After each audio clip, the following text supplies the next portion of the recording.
thanks for being here, man. This is fantastic. You know, concrete show, it's great. Gotta love that tamper in the background. It's going to distract us. We'll pivot through it, but it's an honor to sit up here with you and have this conversation. I'm so intrigued, right? Like, sales. Today you're in sales. Yes. Was it always that way? How does it start? No. My inception was doing design work for concrete forming. So layout work in engineering, just pen to paper type stuff, nothing too fancy. And then an opportunity came to get into sales. I understood the product, I understood the customers. From there, it just evolved into sales. Okay, so did you ever envision it? No. So what did you envision? If you can remember back, however long ago that was, what did you think you were going to end up? I always thought I was going to be in engineering eventually. Just to stay in there, grow that, my field of engineering. I wasn't an engineer, but I understood math really well, so I could do the drafting and form work. And quite frankly, I preferred to be in the office until I got a taste of being out in the office and being with the customers, especially in this industry.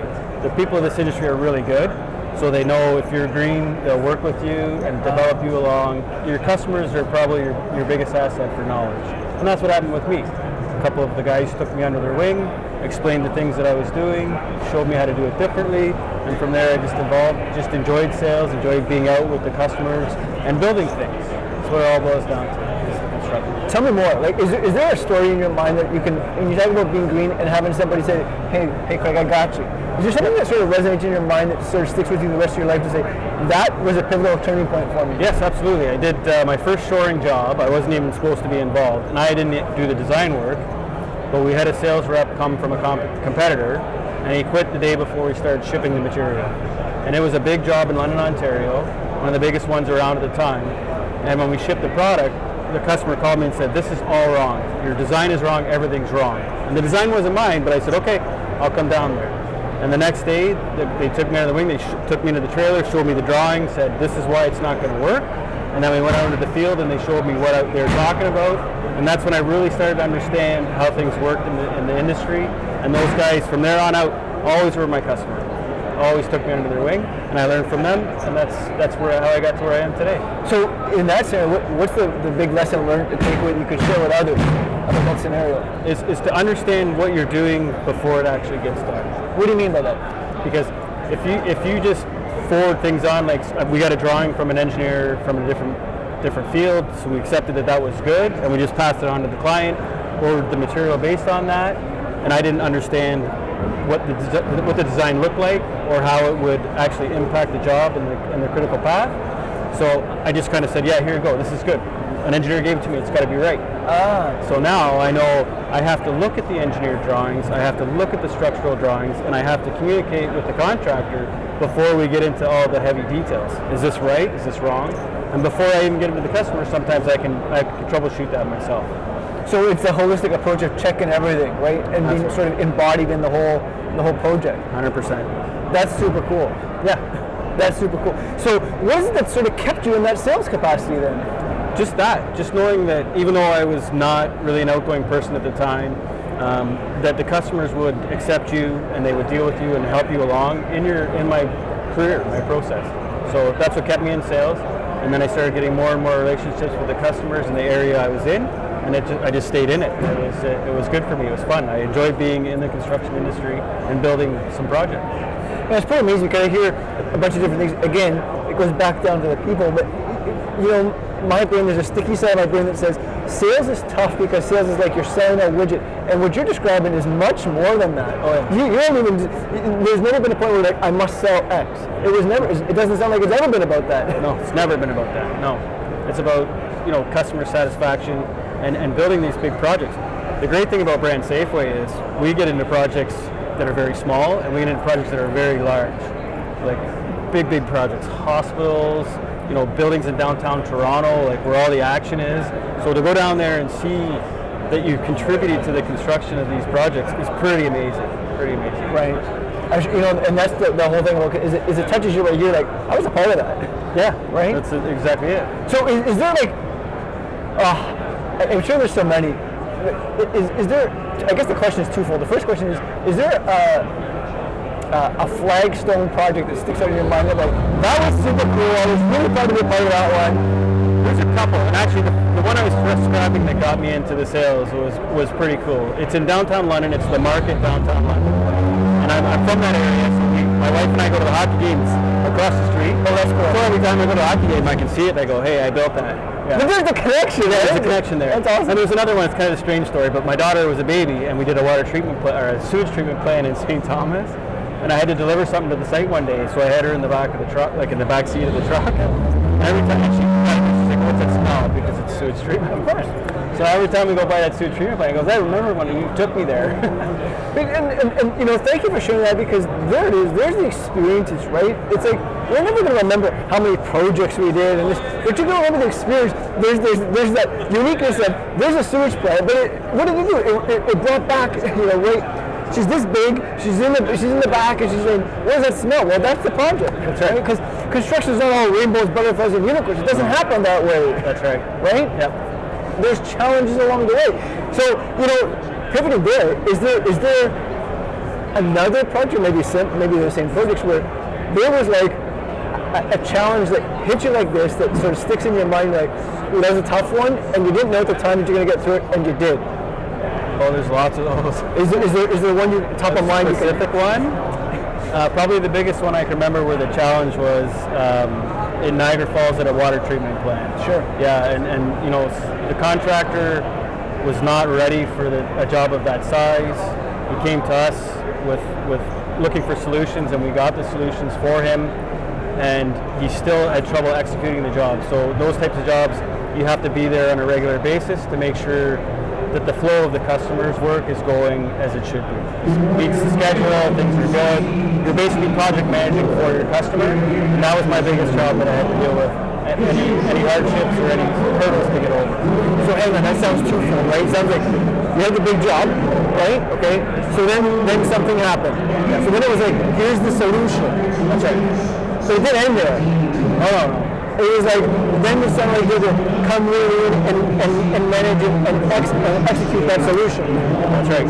On an ongoing basis. Because the customer was smaller, took on a big job.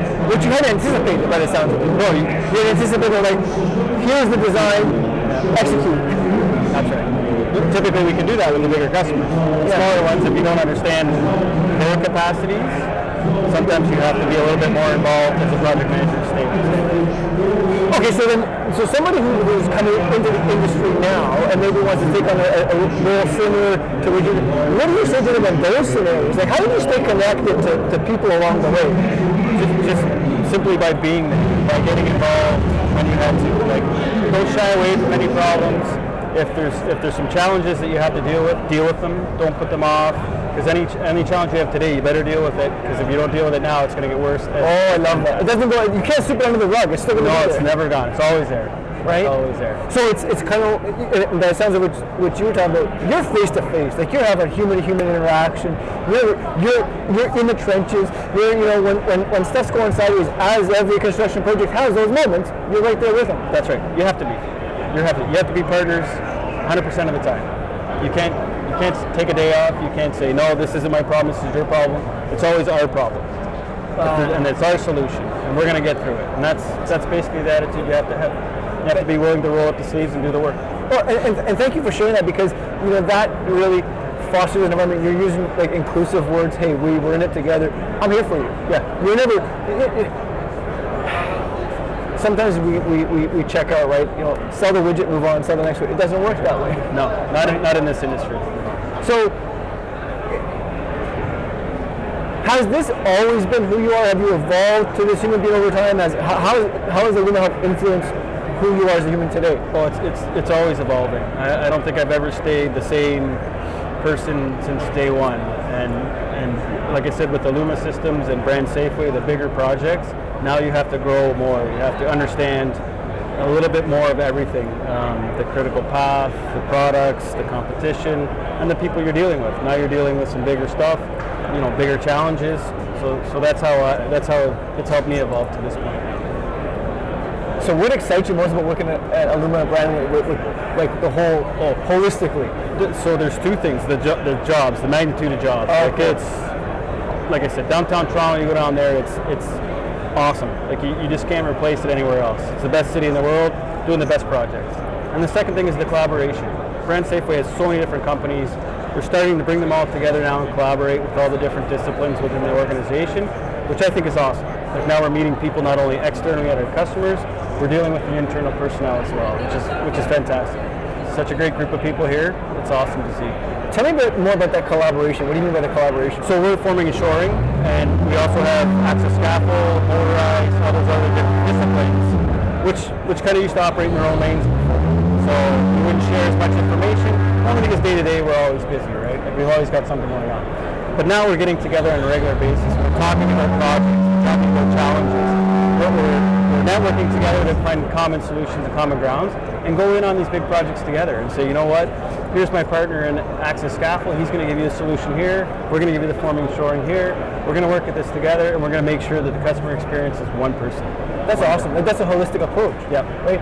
And now you're creating a franchise. You're bringing everybody under sort of one common goal, which we hear. There's a lot of fluffy, safe frameworks out there, but now you're actually embodying it. You're actually talking about it. Like, that's right. And I can see by your body language, you're proud of that. It's like, look, we're not just talking segment here and segment here. We're talking holistically. And I may not have the solution, but he's going to. That's right. She's going to help you there. She's going to help you there. He's going to help you there. And I'm going to learn, because when he and she are helping you, I'm going to be along for the ride to understand what that solution is, so that I can provide help the next time it comes along. Oh, so there's the evolution you're talking about. You're never sitting up there waving the flag going, all right, folks, I made it. No, you're sitting there going, it's a school day for me. I'm learning. What next? What next? Yeah. Thank you. This is awesome. Thank you. There's so much wealth of information there. You've seen a lot. You've pivoted a lot. I appreciate this conversation. Yeah, I appreciate it too. So, been a great host. Thank you. All right. One last question for you. And you know, it's sort of sparked my mind, especially when we talked about children, which is a wonderful soft spot for me. And you talk about, you know, that sewage plant with your daughter. Here's the question for you. If you could teach children one thing, what would you teach them? Confidence. Confidence. Confidence. 100%. What do you mean by confidence? Well, just the ability to know that you're good. No matter what you do, put that effort in, be confident in what you're doing, and people respect you a little bit more. If you go in and you're not, you know, you kind of use the term wishy-washy, there's better terms for it, but if you're not confident with yourself and you understand who you are, it makes it a little bit more difficult to get your message across or to do whatever you need to do. So confidence is the key for me, for the kids. That's beautiful. Yeah. Thank you. Thanks again. No problem. Thank you.